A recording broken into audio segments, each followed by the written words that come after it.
Ciao a tutti, mi chiamo Christian e ho 14 anni. Quest'oggi vorrei parlarvi di un libro che ho avuto il piacere di leggere recentemente e che ho scelto perché ha una trama molto avvincente e stimola l'immaginazione. Leggendolo mi sono immaginato la storia in prima persona grazie alle descrizioni dettagliate delle situazioni vissute dal protagonista Michele, un bambino di 9 anni che vive nelle campagne del sud Italia.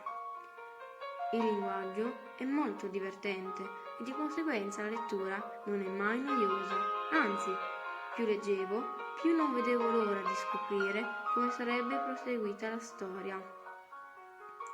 Il finale mi ha stupito molto per il fatto che era inaspettato e lo scrittore ti dà la possibilità di immaginare come sarebbe proseguita la vita del protagonista. Se non lo leggete vi perderete una storia che, pur essendo inventata, rispecchia la realtà della vita in alcune zone d'Italia, che riguarda sia adulti che bambini e racconta di una bellissima storia di altruismo. Buona lettura!